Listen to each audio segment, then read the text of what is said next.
ద్వాపర యుగంలో మందిరాలు స్థాపించడం, అందులో విగ్రహాలు స్థాపించడం, పరిచర్య. ద్వాపరే పరిచర్యాయం కలౌ తత్ హరికీర్తన. కలియుగంలో హరినామ సంకీర్తన అనేది చేయాలి. అన్నమాచార్యుడికి నారదుడు కూడా ఇదే బోధిస్తారు. అన్నమాచార్యుడు పాటలు రాస్తున్నారు కదా, నాద బీజమే, ఇంకేం చెప్తారు అది. ఆ రకంగా అన్నమాచార్యుడు ఎప్పుడైతే తిరుమల కొండకి వెళ్తుంటాడో నారదుడు తుంబుర చేతికిచ్చి, అయ్యా భగవంతుడు చెప్తున్నాడు, నేను నాహం తిష్టామి వైకుంఠే, నేను వైకుంఠంలో ఉండను, నేను యోగుల హృదయాలలో ఉండను. యోగులందరూ ఏం చేస్తారు, భగవంతుని దర్శనం పొందాలని భగవంతుడి పైన మనసు లగ్నం చేసి ధ్యానం చేస్తూ ఉంటారు. కానీ నేను అటువంటి యోగుల హృదయాల్లో కూడా నేను ఉండను. మరి నేను ఎక్కడ ఉంటానంటే ఎద్ర గాయంతి మద్భక్త తత్ర తిష్టామి నారద అని భగవంతుడు స్వయం చెప్తున్నాడు.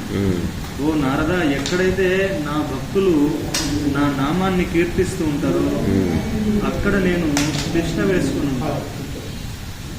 సో కాబట్టి భగవంతుడు ఇంకా భాగవతంలో తీసుకుంటే కలిదోష నిదే రాజన్ అస్తి ఏకో మహాన్ గుణ కీర్తనాదేవ కృష్ణస్య ముక్త సంగ పరం రజేత్. కలియుగం అనేది దోషాలకు నిధి. ఈరోజు చూడండి, మీరు రోడ్ వెంబడి వెళ్తూ ఉంటారు, మీ తప్పేమీ ఉండదు, వెనక నుంచి ఎవడో వచ్చి గుద్దేస్తారు. మీరు ఎవరిని ఏం ఒక మాట అన్నారు, ఎవరో కొట్టుకుంటుంటారో వచ్చి మీ మీద పడుతుంటారు.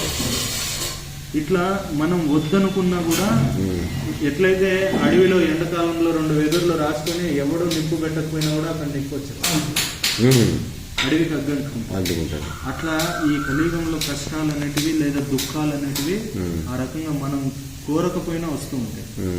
అటువంటి దుఃఖ సాగరం ఇది. అందుకే చెప్పారు కలిర్ దోష నిధే రాజన్. ఈ కలియుగం అనేది దోషాలకు నిధి వంటిది రాజా. ఈ మాట ఎవరు చెప్తున్నారు? సుఖదేవ గోస్వామి పరీక్షణ్ మహారాజ్ చెప్తున్నారు. కలిర్ దోష నిధే రాజన్ అస్తి ఏకో మహాన్ గుణ. ఇందులో ఒక మహాగుణం ఉంది. అదేంటిది? కీర్తనాదేవ కృష్ణస్య ముక్త సంగ పరంపరే.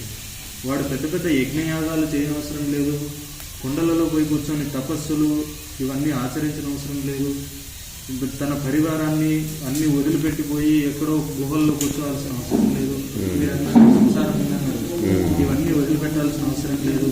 అని ఏం చేయాలంటే స్థానే స్థితా శృతిగతాం తనుమాం మనోభి. నువ్వు ఏ స్థానంలో ఉన్నావో ఆ స్థానంలోనే ఉండు, వదిలిపెట్టి రానవసరం లేదు.